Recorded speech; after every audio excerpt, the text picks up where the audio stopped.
To some ACC stuff very quickly, and then to local and hockey news. Stanford, Cal, and SMU are still in the tower, hoping that Jim Phillips and the ACC arrive as their knight in shining armor to save them from the Mountain West Conference or the American Athletic Conference. And I am not knocking either of those two leagues. It just would mean far less money and prestige for certainly the first two schools. SMU just wants in. They don't like Stanford and Cal offer something in terms of their universities as a whole. But with the Pac-12 completely falling apart underneath them, around them, they're looking for a home, and the ACC has been considering them. ACC has 15 voting members. You do the math. Wait a second. You need 12 yes votes for invitation. Notre Dame has a vote, and this bothers people. I'm not 100% sure why the fact that Notre Dame, who is a member of the ACC in all sports other than football, and I know this is a football decision for the most part, but Notre Dame has openly advocated for Stanford and Cal to be accepted. And we were told yesterday by Andrea Adelson that the vote is close, but it is not yet there. Therefore, they will not vote until it's a definitive yes. And there's been so much teeth gnashing around Notre Dame because many have criticized the Irish for not coming to the ACC's rescue. I don't think the ACC needs rescuing, but they're not coming to the ACC's rescue when 3 years earlier, the Atlantic Coast Conference threw the Irish a lifeline. Remember when sports almost didn't happen during the pandemic. So, very quickly, this comparison is apples to lampposts for me. I mean, to me, that's what it is. We're apples, 2020, lampposts now. In 2020, it was one season. It was that season. We were just trying to get through it, man. I mean, I'm not saying the games didn't matter, but heck, the NCAA ignored it by saying, well, even if you played, you can get the year back. Like, stop assigning so much importance to 2020 that we're going to treat this year and, decades in the future, and we're going to say it's the same. Be intellectually honest about this. One is 1 year, and it's that year. This is essentially a lifetime, or until the grant of rights expires, or until the entire college sports industry implodes on itself, which is probably going to happen. Second, and maybe I'm in the minority here, and I'm going to bring in my friend Brian Murphy here in a second. If we had a scale, we all know what a scale looks like, right? If we had a scale, and it's all about the ACC-Notre Dame relationship, and you put the ACC on one side and Notre Dame on the other, at the very least, I think it's level.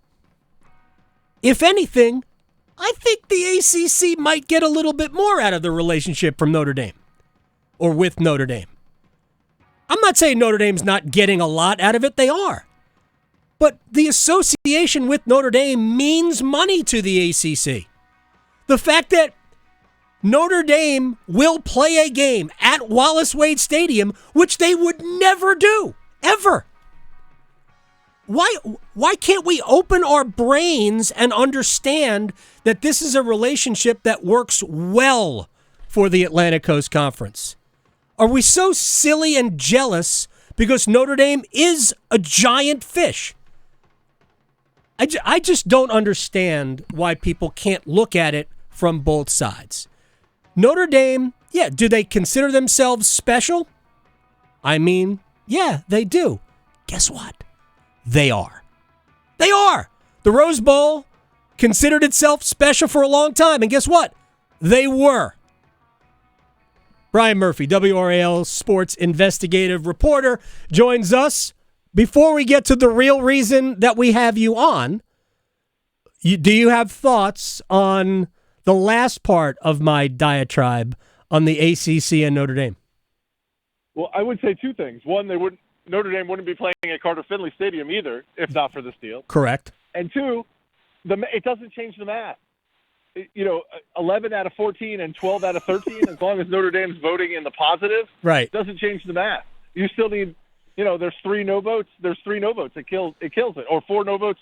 It kills it no matter if there's 14 or 15 teams. So I'm not sure that, do they get a full vote, even though they're not a full member, really matters in this case, because it takes the same number of teams to kill the proposal no matter what. That is true. By the way, David Teal from the Richmond paper, who is a friend and a frequent guest in this program, paints a good picture if the ACC were to approve Stanford and Cal and even SMU as members of the league. I am against it, but if it works out financially, at least you can explain it.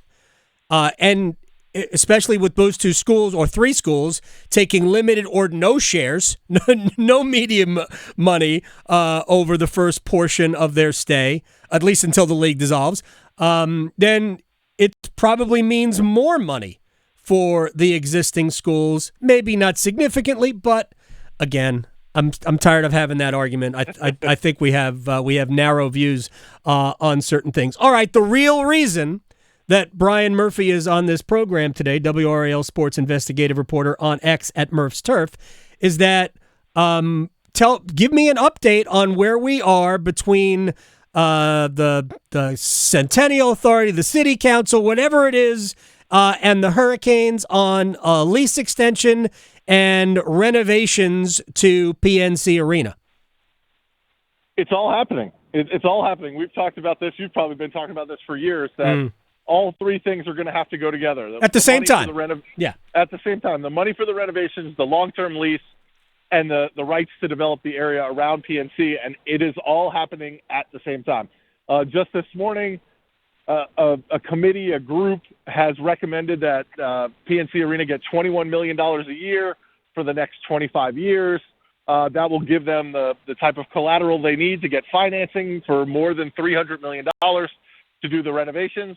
I think we'll see Tuesday of next week that there'll be at least a lease agreement voted on and a development agreement voted on, and off we go. This is everything that everybody kind of wanted involved with Centennial Authority, PNC Arena, the Hurricanes, and it's all happening. So they say that the renovations will cost in the neighborhood of $300 million. I know when the Lakers renovated, is it even called Crypto.com Arena? I don't even think crypto is a thing anymore, or that company. It's still Staples to me. I agree. I'm still calling it the Forum, but that's way in the past. But it was vague. They called it a 9-figure renovation for I don't know why, but $300 million for what they want to do at PNC Arena. I don't know why that seems low, but do we have an idea of whether or not that is sufficient? It does seem a little light, especially you consider last time they were talking about this right before the pandemic. They were in the $225 million range. Obviously, costs are up. I think the money that they're getting or likely going to get, this still needs to be voted on by the city council and the board of commissioners for the county. They may be able to stretch that money. Wait till they don't need to take all out $300 million at once. Right. So you can wait till interest rates drop. You can maybe push and get more than $300 million with this money. Use this money as collateral to get even more than $300 million. I think that's the next thing, right? They've had these plans, these grand plans. I also wonder, and we won't know until we see the development contract, are the Hurricanes or Tom Dundon going to kick in some money for renovations at all, given that they're going to do all this stuff around the arena? Right. I don't know that. I'm not even suggesting that they will, but I don't know if we got a full financial picture at the moment. Just the fact that they're going to have enough money to get $300 million, I think, is a good enough start for them to lock down all the other parts of this. Home equity line of credit. You don't have to get all $300 million at the same time. Just get a HELOC. Be great. You can only have to pay the interest too. Last I checked. Do we know what the length of the lease is likely to be? Are we talking about a 25-year lease? Are we talking about a 50-year lease? What do you think?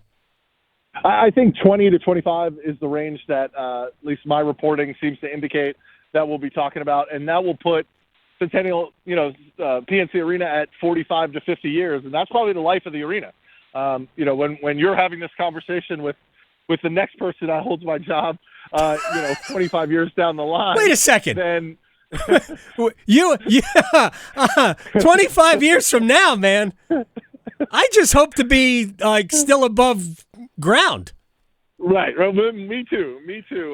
When they're having this conversation, I think the next conversation will be, how do we replace PNC Arena with a new arena, and we're talking about a new build and all that stuff. So I think they're looking at this lease, be it 20 years, be it 25 years, as the full extent of PNC Arena's life, and then they'll worry about what's next. But by then, in theory, the area around Carter Finley and around PNC will be developed, and people will want to put another arena right in that same spot. And they'll have and they will build that arena in some place within that development. When can we expect the agreements to be announced? And I agree, we've said this all along, that everything will be announced at the same time, because that's the only way it was ever going to work. Yeah, I think that Tuesday meeting of the Centennial Authority is pretty darn important. It's a special board meeting next Tuesday. I think we could see, at least according to the agenda, we could see agreements and proclamations and public displays. As I said, the city and the county will have to vote. They have meetings scheduled both for Tuesday afternoon and then the county next Monday. So, or the Monday after, the following Monday. So this all could be wrapped up in the next 10 days or so. That would be fantastic. Get an announcement, even a ceremonial ribbon-cutting ceremony for nothing other than a lease. Or a signing ceremony. We could have Tom Dundon there. We could have Philip Isley, the executive director of the Centennial Authority. Who knows? Maybe you and I will be out there as well, Brian. Brian Murphy. I think the important thing, sorry, no, it's fine. Not to cut you off, important to note that just when all these documents get signed, we're not going to see shovels in the ground tomorrow. Yeah. This is going to take a while, as you would imagine large construction projects would. Yeah, we're with minimum 2 years away, I would think, from seeing. But maybe the renovations to the arena will start sooner than that. I know they certainly want to have a sports book up and ready for whenever the sports book can turn the lights on. Sometime March, April or so. I know the earliest is in January, but we all think that's not going to happen. Brian Murphy, WRAL Sports investigative reporter at Murph's Turf on X. Sir, I appreciate your time. We'll talk to you very soon. All right. Thanks, Adam. You got it.